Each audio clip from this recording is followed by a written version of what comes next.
माँ मिथिला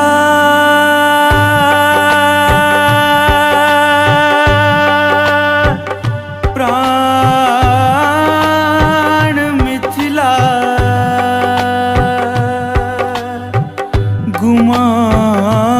गुमान मिथिला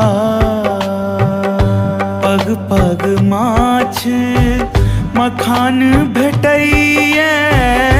कमला कोसी बलान बहैये